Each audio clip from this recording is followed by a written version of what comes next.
It is draft day. We will be picking 11th. We did not find ourselves in the lottery this year, so we're picking behind teams that were in the lottery, the Blue Jays, and then some teams with comp picks right here.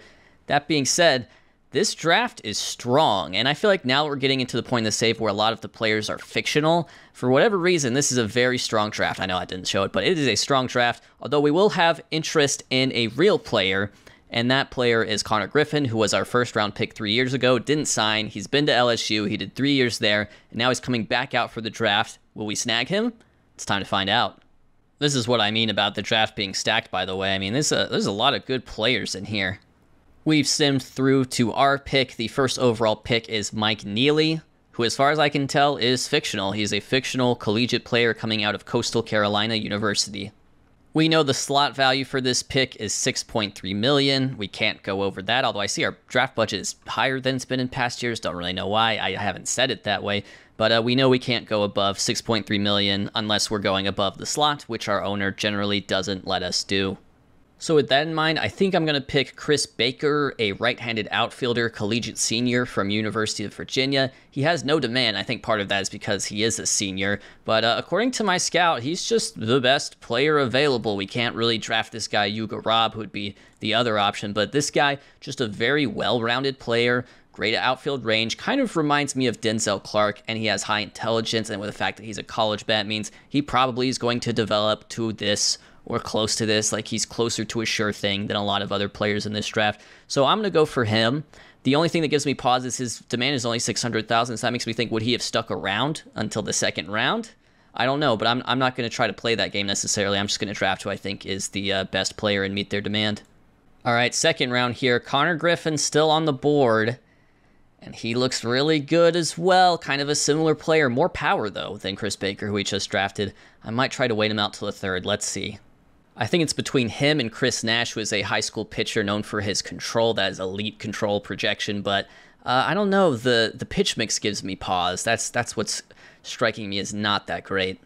You know what? I'm going to do it. It's just for fun. I'd be afraid if he went away in the third round. So Connor Griffin, meet the man. Welcome to the team. You were an Oakland A all along.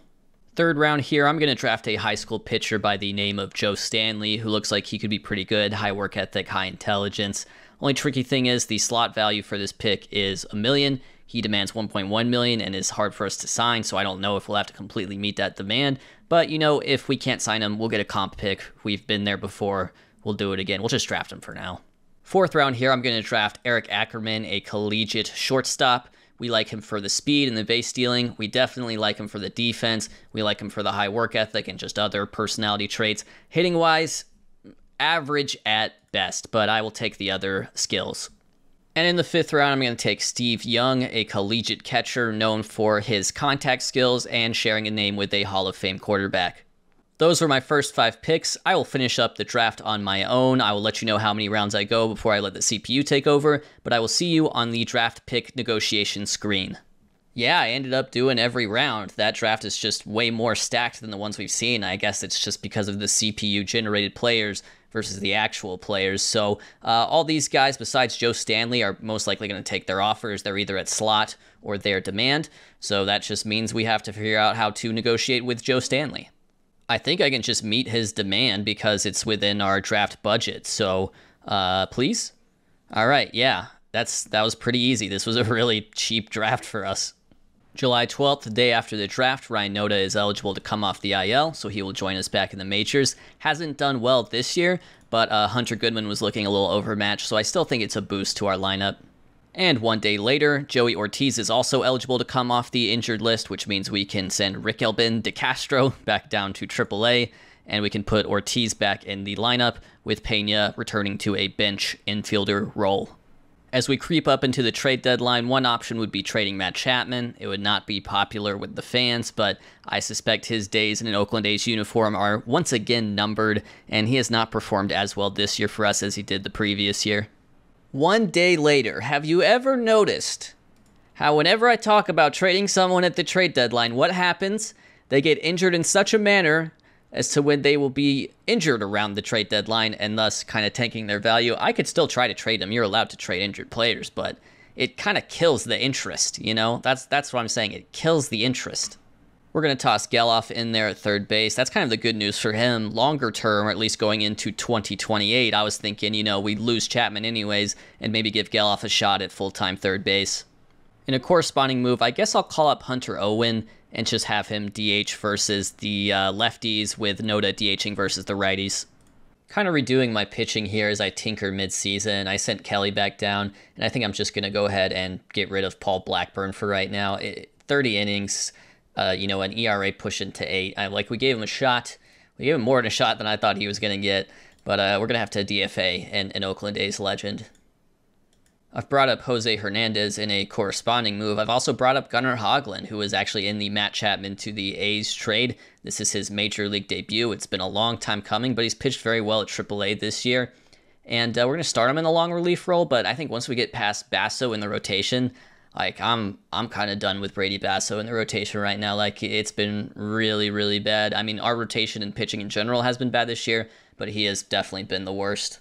All-Star break, it is July 20th. We have signed all of our draft picks. That includes Connor Griffin, who, full circle, turns out to be an Oakland A all along, albeit in the second round this time. And yeah, All-Star game rosters have been announced. Hunter Brown's an All-Star. It's kind of your, requisite All-Star, like we needed an All-Star. But it's going to be Hunter Brown. I'm happy for him, even though, a 4.49 ERA isn't exactly amazing. Looks like Tiedemann is going to start for Toronto. He's been an absolute beast in this save. And Wyatt Langford is having a really big season. And you can see his career right here. He also had a really big 2026. Julio, I see, is injured, but it's only a strained oblique, thankfully. Julio going for, I believe, his third straight MVP. In the National League, it's going to be Fried to get the start. Who's having a massive season around here. Elly De La Cruz is having a massive season. Ryan Mauricio for the Mets is having a massive, massive season as well. And Pete Crow Armstrong, who I think we talked about a good bit, is just ridiculous in this save. Can you imagine if he hit this well in real life? Can you imagine if he hit half this well in real life? It's unbelievable to see what he's become in this save, but a lot of fun. 1,000 OPS, what's funny is his outfield range is only 65. He is he's kind of the opposite of what he really is in real life. He's a amazing 80 grade defender in real life with a more questionable bat. So that's been fun to see. Also during the All-Star break here, JP Sears eligible to come off the IL. He's coming off early. We are going to give him a rehab assignment. I think that's just a smart thing to do when you have a multi-month injury. But, maybe give him a start or two, and we'll be happy to have him up here in the second half, that's for sure. So we can do a rehab assignment to the minors. Paul Blackburn's time on waivers has run out. Nobody has claimed him. He will not accept a demotion to AAA, so sadly we have to release him right now. And we will eat the rest of his contract. That's going to be about $800 grand. July 24th, a week away from the trade deadline, and we're thinking about who we could be moving on from. The most obvious candidates we have are injured right now, and they'll come back maybe end of August for Matt Chapman, middle September for Ben Bowden. I don't know how the CPU is going to value that necessarily, so we'll just have to see. An interesting one is Joey Loperfido, who's off to a terrific start for us since we've called him up from AAA. He's having a great season, but the fact of the matter is he blocks Devin Taylor right now, and one of the goals for the team is to get drafted players into the team, and that includes Devin Taylor. So I wouldn't have a problem moving on from Loperfido, especially if we can get something in return. Even though he has plenty of years of control left, he doesn't have a lot of service time, just over a year and a half, I suppose. And now it is deadline day, and we'll just have to see what kind of deals I can work out. Remember, the house rules I'm playing with limit me to 2 trades at this moment. We've got our first trade. It's going to be for Cole Ragans. Cole Ragans ended up on the Braves after a trade from the Royals after the 2025 season in exchange for, at the time, what were some younger prospects. He was actually an all-star in this save in 2024. But the Braves have been using him out of the bullpen to mixed success. They were successful with that in 2026. Not so great this year in 2027. And he's been pitching in AAA some and not doing particularly well there either, at least in terms of his ERA. But he's got 2 years left until he hits free agency. His expectation right now, at least with the Braves, is bullpen. When we trade for him, he might expect to be in the rotation. We'll just see. I know we're kind of lefty dominant in the rotation with Sears and coming back and Hall, but this seems like a trade we shouldn't pass up. We'll lose Chapman, which also means fans will lose interest, which is not necessarily a great thing. We'll also lose Matthew Wood, who we acquired at the trade deadline last year in our trade with Milwaukee. But yeah, this is a deal that we just kind of have to do. I want to improve the pitching here at the deadline, and Cole Ragans definitely fits the bill. This is someone who could help us out in the bullpen or the rotation. So I'm going to go ahead and make this trade. Oh, by the way, pronunciation adjustment. I just remembered Cole Reagans, not Cole Ragans. I know that, but it reads more like Ragans to me, but Cole Reagans, that's his name. And this is my second and final trade. It also involves a player whose contract is set to expire. That's Esteury Ruiz, who we gave a one-year deal to be a fourth, fifth bench outfielder for us. And he's definitely outperformed expectations, although with regards to his ratings, I don't expect that to continue. So that's why we're moving on from him. Ryan Campos, who was our 8th rounder in 2024, so this is a player I drafted, will move on as well. We've got plenty of organizational catching depth still, I think, despite some of the moves I've made. In exchange, we're going to get a really interesting pitcher here, Miguel Ulola, who is a Dominican starter. However, I see him more as a bullpen guy, given his propensity for stuff, not so much control. But look at this pitch mix. That is a pretty serious pitch mix he's got going on, and he's generally performed well throughout the minors, though hasn't gotten a chance to make the big leagues yet. I expect he'll make the big leagues soon enough with us. We'll give him a shot out of the bullpen.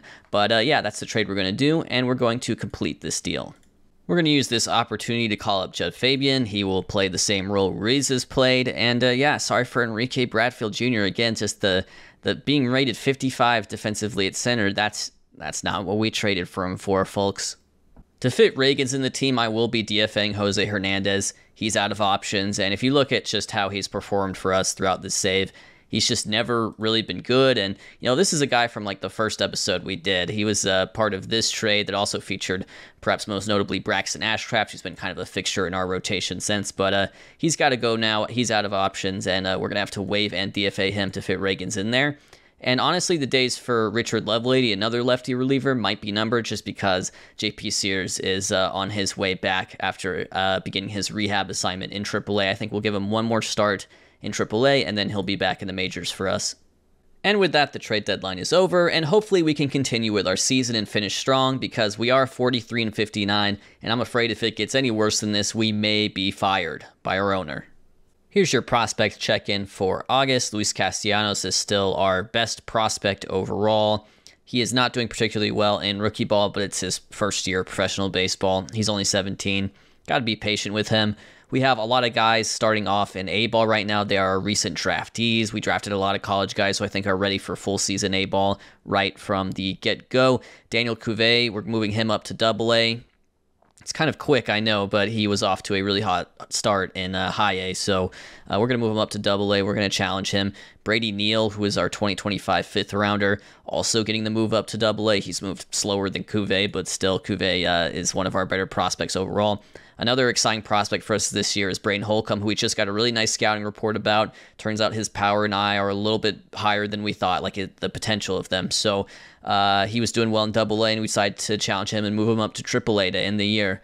Speaking of Triple-A, we also have Devin Taylor, who is, jonesing to be the first player we've drafted to make it to the majors for us. And honestly, if Loper Fido was doing worse and Taylor was doing better and developing a little bit better, I think that would have already happened. But he'll probably have to wait. And in fact, at this point, I would argue maybe Braden Holcomb has a better chance of making the big leagues before the year is up. So that's our prospect check-in. We're excited about, guys like Chris Baker making their pro debut. We're excited about Connor Griffin. These were our early round draft picks from just a month ago. So we're excited to get them started. We're here on August 2nd. We're 44-61. Sawyer Gibson-Long has a 1-week arm injury. And I think this gives us a good excuse to call JP Sears back up, given that he's now made his second rehab start. So I'm just going to go ahead and add Gibson-Long to the 15-day IL. That's probably a little more time than he needs, but he hasn't been all that great this year, and that's going to make room for JP Sears back in the rotation for us. Joe Boyle has a sore shoulder. It's a day-to-day injury, but it'll be for 3 to 4 weeks, and it influences throwing moderate, so I don't really like that. I think that's kind of scary. I think if we played him through that, there's a good chance it would turn into a 1-year injury, so we're going to put him on the IL, and I guess we'll call back up Michael Kelly, but any day now we are awaiting the return of Braxton Ashcraft to the rotation as well. And Ashcraft is now ready to come off the injured list, which is good news. I think we're to give him one rehab start. We also want to get another look at Gunnar Hoglund here to see if he can maintain his rotation spot. It's between him and Owen Murphy once Ashcraft gets back. And yeah, Hoglund goes and has another good game. 5 2/3, doesn't allow a run. Here's his stats so far through his first few starts. He's looking good. He probably sticks around at this rate. I think we're going to send down Michael Kelly to AAA, and we're going to take Murphy out of the rotation because Hoglund was good. So we're going to take Murphy out, put him in the long relief role in the bullpen, similar to Basso, and we'll bring Braxton Ashcraft back into the mix here in the rotation. Also, some good news for us, Arrighetti is recovering well, so we're adding a lot to our pitching over these last couple months. Hopefully it'll reflect in our record from here on out. Sawyer Gipson-Long is also ready to come off the injured list, which means I've had to make the uncomfortable decision of sending Brady Basso down to AAA. He has been reliable for us up until this year, really, with an ERA over 7. And that's one thing I'm running into right now is we have a lot of fringy starters who are young and cost-controlled, and some of them can be good and some of them can be bad at any given moment. And I would like to sort of consolidate that. We can work on that in the offseason. Maybe trade 2 of those fringy starters for a surefire one. Just spitballing. August 27th, we are 56-70, and we have some expiring contracts in terms of our personnel that we hired at the beginning of this save. One of them is John Daniels. The other is Drew Toussaint, our scouting director, which is maybe the most important personnel hire you can make. And I hired Toussaint at the beginning of this save because he's outstanding at scouting the minor leagues, international, and amateurs. I thought that would help us acquire young talent. The issue is, a lot of people recommend playing with a scout that favors tools rather than ability, so it's very possible we will move on from him, and that's going to give us sort of a different look in terms of our team and our prospects, and it should be interesting to see. If we do change scouting directors, we're going to have sort of a new outlook, a new person to see the league through. Arrighetti is now eligible to come off the injured list as well. Again, this is sort of some of the last pitching we're getting back. Maybe Ben Bowden before the year is up too, but it's been a bummer. I mean, look at Arrighetti, how he started the year, looked so strong, especially in terms of the strikeouts and the walks. It was only a couple appearances, but, you know, there's hopes he would have been pitching high leverage relief innings for us. We're going to give him a rehab assignment to the minors, maybe get him an appearance or two just because he's missed so much time, but we'll be happy to get him back in the bullpen when the time comes. September 1st, we are 56-75 after a mini skid. Gunnar Hoglund is your American League Rookie of the Month for August, so good for him. I'm glad we've stuck with him in the rotation. It's also time for roster expansion, which means I can bring Arrighetti back into the mix. I'll also be calling up another infielder. I'm going to go with DeCastro. September 3rd, we'll also get Joe Boyle back. This is how we'll be setting up our pitching for now, but it's kind of too little too late at the moment. We're already 56-77, and we've lost 7 in a row. There's just, you know, no shot for us. We're 12.5 out of a wild card spot.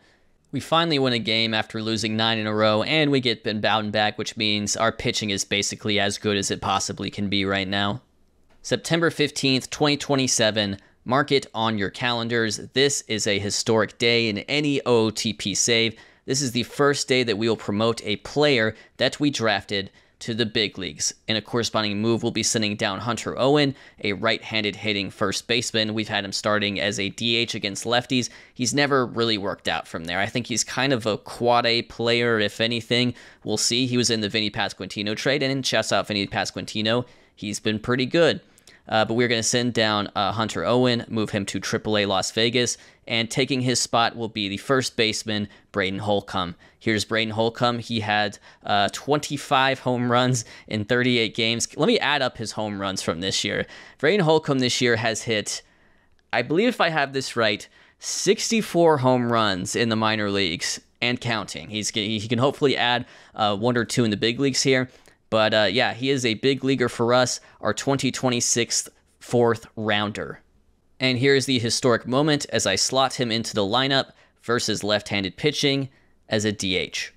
September 25th here, just looking at these playoff races. We are eliminated at 64-89, so for the 4th year in a row, we will be eliminated. And also, it remains to be seen if we can beat our win total from our first year. So that's just a really bad feeling. I feel bad because I think this is probably going to end up the most viewed out-of-the-park baseball content like this series, and I feel like you're not exactly watching a master at work. So please, once you get done watching this series, whenever that may be, check out some of the other creators who probably have a better idea what they're doing. I'm sorry about that, guys.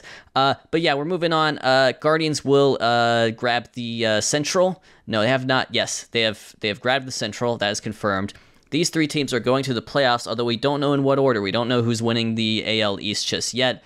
Our West division is still open. It's kind of a 3-way competition here between the Rangers, Mariners, and Angels. They could also be, getting their... Well, I guess they won't make it to the playoffs unless there's some sort of surprise in terms of the wild card. Actually, one of them could grab wild card. My bad. NL East, interestingly enough, bad division. I mean, the best team is the Braves, and they are 500. The Mets are right there with them. Cubs ahead of the Reds, even though they haven't technically clinched it yet. It seems like they're going to. And the Dodgers have clinched the West, and it seems like Arizona has almost certainly clinched a wild card spot as well. Their magic number for that is only 3. So let's finish out this season. All right, 2 games left here. We are questing for 70 wins on the season. We just need to win one of our next 2. But more importantly for the league overall, the Mariners have clinched a playoff spot, though they have not clinched the division. The same could be said about the Red Sox, Orioles, and Rays. It seems like the Red Sox are in good position, though, with the magic number of only 1 with 2 games remaining. Cleveland, of course, grabbed the Central. Twins in a race for a wild card spot with the Rangers, although the Rangers, their magic number is also only 1 for that. Over here in the National League, the Mets have taken a lead over the Braves. The Cubs have indeed clinched the Central, as I said they would, and the Diamondbacks have clinched a wild card spot with quite a few teams, the Giants, Reds, Brewers, Rockies, all fighting for those final 2 wild card spots in the National League. Let's finish out the season. Okay, we lose at Detroit, so I still want to get us to 90 wins. Boston will clinch the East. Seattle has not clinched the West, and yeah, we'll see. Let's keep it moving here. And we do get a win. Joey Ortiz strained lat. That's okay, Joey Ortiz. The season is over, but we do get to 70 wins. That is the second most wins we've recorded in a season so far, and we did face some adversity in doing so. But yeah, let's finish it up here. Let's see what our playoff picture is going to be. So the Mets do indeed win the East at the expense of the Braves with 83 wins. It's a weak division, but they do win it. Let's see here. We've got Reds and Diamondbacks wild card, and then a 3-way tie here at the bottom. So I don't know how that gets sorted exactly. Rangers and Angels wild card teams potentially, with a below 500 record. You don't see that very often. That makes me a little more upset. Our team isn't better because we really could have been in contention for a wild card spot if we were better. Twins not going to grab a wild card spot, and then it is indeed the Red Sox who win the East. Let the playoffs begin. But first, let's do a little season in review for the 70 and 92 Oakland A's. We have a couple players retiring, including some familiar names. Michael Kelly has been in and out of the bullpen for us throughout this save at times. Back in 2024, he was arguably our best reliever. He retires at the age of 35. The more interesting one is Zach Brixey, who we were really excited when we traded for him. He was part of that Paul Blackburn trade. We thought we were getting a great relief prospect, and ultimately, things didn't really work out. He had one stint with us in 2026, but hadn't pitched for us in the big league level in 2027, and he decides to retire at the age of 28. So best of luck to him in all future pursuits. Our best players by WAR this year were Joey Ortiz, Vinny Pasquantino, and Denzel Clark. This is among position players, hitters only, although none of them especially impressive. I mean, these are like 2 WAR players at best. That's more akin to a league average starter than a superstar. Josh Mears check in, 240 strikeouts, once again leads the league, although not quite as bad. We're going to keep trying to develop his avoid Ks. Brayton Holcomb here, we are excited to get up, did not hit his first home run, so he'll stop at 64 on the year, but he does collect his first few big league hits, his first few big league runs batted in, and also a stolen base. Why not for Brayton Holcomb, our first draftee to make the majors? But yeah, it's just a really disappointing team overall. Perhaps none more disappointing than Shea Langoliers, who was just absolutely dreadful this year. We may move on from him. And Jacob Wilson, who had such a good start to the season, really finishing on a cold streak, his worst year so far. So the lineup, again, for like the 4th year in a row, kind of a bummer. Pitching was also kind of a bummer this year. We had, let's see, what do we end up with here? The worst starters ERA, which feels really bad. Sears struggled once he got back. He actually had a good start. Well, no, he didn't have a good start. He missed basically the entire year and then came back in like August. DL Hall did have a good start. And he did have a 3-WAR season, and one thing we're seeing here is that we're actually underperforming FIP in some ways because our FIP was 9th in the league, and that's because our defense was not up to its usual standards. We ideally want to have the best defense in the league, and we did not make that happen, and as a result, it kind of let the pitching down. One highlight for us in the bullpen for sure was Ronan Kopp, who I think did an excellent job, and he led the team in saves with 18, another 100 strikeout year out of the bullpen for him. He's exciting. I like him a lot. Ben Bowden, who was a signing for us, his contract is actually auto-renew, which is good because of his service time. So we will probably get him back, is the point that I'm trying to make, which is a good feeling. Owen Murphy was an interesting one. Pitched in the rotation some, pitched in the bullpen some. We had a lot of guys like that. Gibson Long did that. But yeah, just overall, this was a disappointing team, I would say. And I think we can do better. Hunter Brown, I will say, was probably our most consistent starter all year, which surprised me. But I think we can do better because we faced some adversity this year. And if we get a little bit luckier, maybe we'll be in contention for a wild card spot. Because again, this year, you could grab a wild card spot going under 500 in the American League. That's kind of hard to believe. So with that in mind, we can indeed start this playoff bracket. You'll recall some teams around the wild card spots finishing with the exact same records. I believe there's no game 163. I think that is reflective of real life. There's no, tiebreaker game. I think that it's based on some sort of tiebreaker. Like, I can't remember if it's run differential or head-to-head record. But basically, the wildcard teams have already been decided. The Reds and Giants advanced, by the way, in these wildcard series in the National League. We're still waiting the results from the American League, where it's going to be the Rangers advancing, and Game 3 between the Rays and Orioles goes to the Orioles. So we have our division series set up. Those are best-of-5 series. Right away, we're seeing early leads for the Dodgers and Cubs, 2-0. We move on here. We've got 1-1 series over here, and then we find that the Giants and Reds do indeed force a Game 4 in the National League. Dodgers and Cubs will advance, though, while the Guardians and Orioles, meanwhile, take an early 2-1 lead. Oh, but both those teams they're facing force a Game 5, and with that, we will see who moves on to the League Championship Series. That's who it is. The Final Four, the Red Sox, the Rangers, the Cubs, the Dodgers. Let's meet the 4 best teams remaining in this playoff. We'll start with the Red Sox, who just edged the Orioles and Rays in a very competitive AL East division. That was definitely the strongest division in Major League Baseball this year. They were second in OPS and first in FIP among all teams in the American League. So this is a balanced team. They got great innings from Crochet and Houck and Bieber, although Bieber is injured, although he could return after this series. So he could pitch in the World Series for them if they advance. In the middle of their lineup, they were powered by guys like Rafael Devers, who hit 42 home runs, who had a great year, and also Marcelo Meyer, the young 24-year-old shortstop for them, a 7-WAR season. Could he be in contention for an MVP? We'll just have to see about that. The Rangers are not the Red Sox, but they are indeed here with a losing record of 80-82 in the regular season. Don't be fooled, though. This lineup is certainly very good. Look in the middle here with Evan Carter having a massive 6-WAR season. Look at Wyatt Langford having a 1,000 OPS. Look at Corey Seager now playing third base for them with a 5-WAR season, still batting over 300. So the pitching leaves something to be desired. They are headed by Frank Rivera, who is a great sort of fictional Mexican pitcher for them.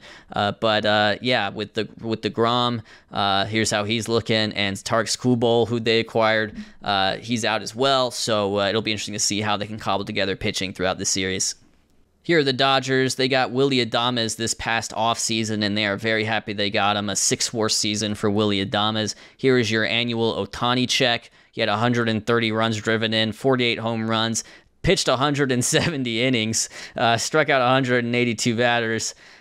Great year for Ohtani. This is like 8.5 WAR if you combine his pitching and his hitting, so that's very impressive. Bobby Miller, probably their most impressive pitcher, made 26 starts for them this year, and yeah, they won 106 games. They have Juan Soto. They still have Mookie Betts. It's the Dodgers. They're good. And those Dodgers will take on the pesky Cubs, who you'll recall traded for Yordan Alvarez, however won't be able to use him, out injured for 5 months. I see his ratings not that impressive compared to what I would expect the Yordan Alvarez standards to be, so injury proneness wrecked as well. That's a bummer. But yeah, they've got a really good team that is no doubt headed by Pete Crow Armstrong, who is an absolute beast in this save. Look at this hitting season he's had. I was so amazed by what he did in 2026. He has managed to one-up himself in 2027 with 30 home runs and 22 stolen bases to go on top of some pretty good defense in center. All right, let's do it. Here are your League Championship Series. Cubs take a 2-0 lead. Rangers, meanwhile, grab Game 1. It would be a big upset if the Cubs were to advance or the Rangers were to advance. It's clearly Red Sox, Dodgers as the best teams in the regular season among these 4. We'll just have to see about the postseason. Cubs advance over the Dodgers. Huge playoff upset there. And how about the Rangers? Can they get through it? They go to Game 7. Cubs, Rangers, a very unlikely World Series pairing. So what can the Cubs and Rangers do? This is going to be very exciting. Rangers take Game 1. Remember, they were 80-82 in the regular season. Cubs tie it up. Cubs take Game 3. Cubs take Game 4. They now have a 3-1 lead. Got a chance to close it out here. And they will win the World Series. The Chicago Cubs are your World Series champions. Congratulations to them. Their ace, Justin Steele, was their winning pitcher in Game 5, and Christopher Morel grabs World Series MVP. Guys, thank you so much for watching. I will return with the offseason.